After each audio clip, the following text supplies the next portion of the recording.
여러분 안녕하십니까? KBS 뉴스입니다. 이재명 대통령이 종교단체의 정치 개입은 헌법을 위반한 행위라며 해산시켜야 한다는 입장을 2주 연속 국무회의에서 말했습니다.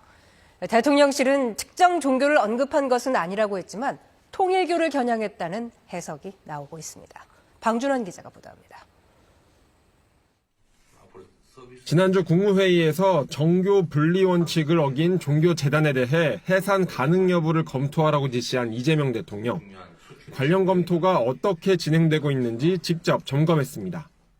정치 개입하고 그 불법 자금으로 이상한 짓 하고 하는 거 해산 방안 검토하라고 한 거 하셨어요? 조원철 법제처장은 민법 38조의 적용 문제라며 종교단체가 조직적으로 굉장히 심한 위법 행위를 지속했을 때 해산이 가능하다고 답했습니다. 실태가 그에 부합하는가가 일단은 확인이 돼야 될 것 같습니다. 이 대통령은 최종적으로 법원이 해산 사유를 판단하겠지만 해산 청구는 주무관청이 결정하는 것 아니냐며 챙겨보라고 지시했습니다. 개인도 범죄를 저지르고 반사회적 행위를 하면 제재가 있는데 헌법과 법률에 위반되는 지탄받을 행위를 하면 해산시켜야지. 이 대통령의 거듭된 발언이 윤석열 정부와 유착 의혹 수사를 받는 통일교를 겨냥했다는 해석에 대통령실은 헌법상 정교분리라는 원칙에 대한 이야기라며 선을 그었습니다. 특정한 종교 단체를 특정했다거나 그 특정한 종교 단체에 대해서 지시한 사항은 아니라고 볼 수 있습니다.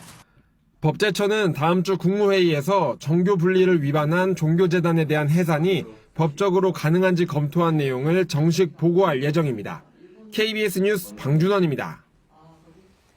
어제 열린 건진법사 전성배 씨 공판에서는 통일교가 윤 전 대통령을 당선시켜줬고 또 대선 전 통일교가 여야 정치인 모두에게 접근했다는 통화 내용이 공개됐습니다. 통일교가 민주당을 지원했다는 의혹은 뒤늦게 경찰이 수사하게 됐습니다. 보도에 허지영 기자입니다. 김건희 여사와 통일교 사이 연결고리였던 건진법사 전성배 씨의 재판. 대선 지원 정황이 담긴 녹취가 공개됐습니다. 전 씨는 통일교가 대통령을 당선시켜 주었다며 은혜를 갚지 않으면 안 된다고 했고 김 여사도 이를 충분히 납득했다고 했습니다.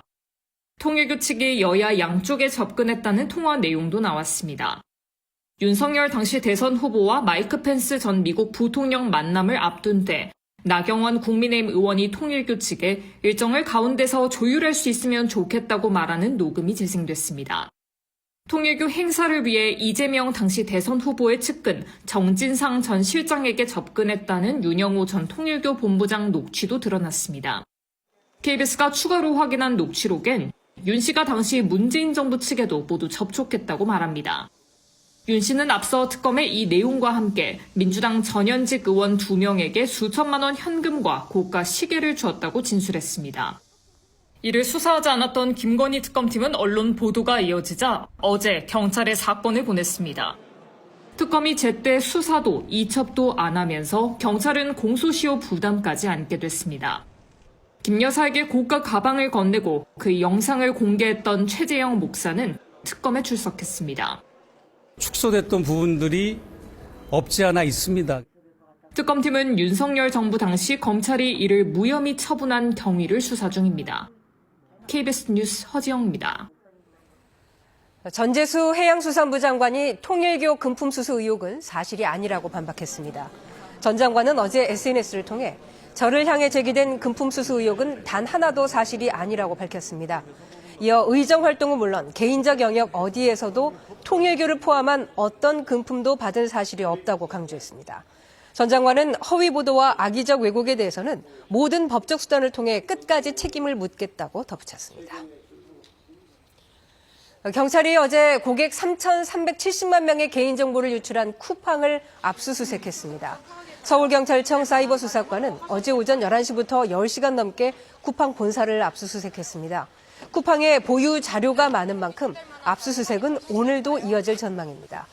압수수색 영장에는 중국 국적 전직 직원이 정보통신망 침입, 비밀 누설 등의 혐의를 받는 피의자로 적시됐습니다. 경찰은 확보한 자료 등을 토대로 개인정보 유출 경로와 원인 등을 종합적으로 규명할 예정입니다.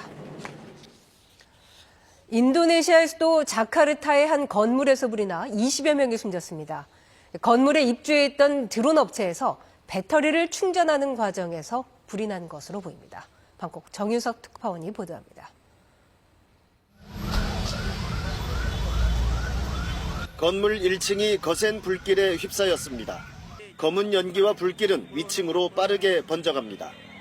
옥상으로 대피한 10여 명은 외벽에 설치된 임시 사다리를 타고 차례로 건물을 내려옵니다. Jadi kita ke rooftop bang, jadi lumayan lama kita di rooftop tuh, ada setengah jam lah. Itu asap udah ngebul semua bang, nggak bisa ngapa-ngapain lagi. 현지 시각 9일 낮 12시쯤 인도네시아 자카르타의 한 7층짜리 건물에서 불이 났습니다.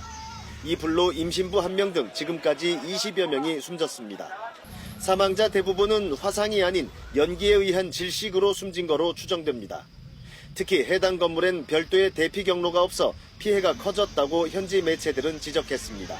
Kemudian asap sudah mulai naik ke lantai 2, 3 dan seterusnya, sehingga mungkin oksigen juga kurang sehingga banyak yang meninggal karena 소방차 30여 대와 소방관 100여 명이 투입돼 불은 3시간여 만에 꺼졌습니다.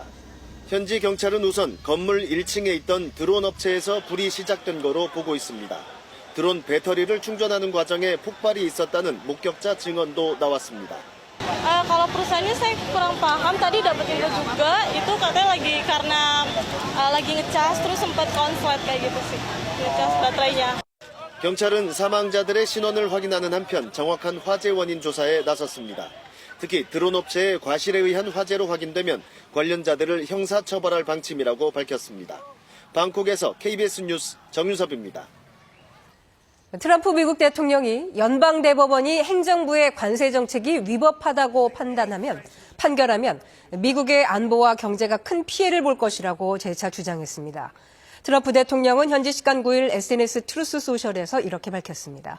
그는 또 관세 덕분에 국가 안보는 크게 개선됐고 세계 그 어느 곳보다 재정적으로 가장 강력한 국가가 됐다며 사악한 세력만이 종식을 원할 것이라고 주장했습니다.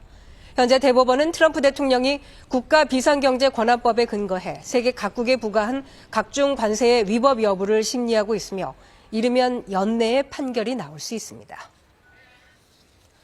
축구선수 손흥민이 소속팀이었던 토트넘의 홈구장을 찾아서 팬들에게 작별 인사를 했습니다. 선물했습니다. 요즘 기온이 들쑥날쑥합니다. 오늘 아침 서울은 0.7도로 영상권으로 올라서면서 어제보다 추위가 한결 덜했는데요. 한낮 기온도 평년 기온을 크게 웃돌겠습니다. 그러나 내일 비가 내리고 나면 모레 금요일 아침에는 서울이 영하 4도까지 떨어지면서 다시 날이 추워지겠습니다. 열흘 가까이 동해안을 중심으로 건조특보가 계속되고 있는 데다 바람까지 다소 강하게 불어 쉽게 불이 붙을 수 있는 조건이 만들어지고 있습니다. 오늘 역시 불 조심하셔야겠습니다. 내일은 전국 대부분 지역에 겨울비가 내리겠고요. 강원 산지와 동해안에는 최대 10cm의 눈이 내려 쌓이는 곳도 있겠습니다. 이렇게 비나 눈이 오면서 건조특보는 차차 해제되겠습니다.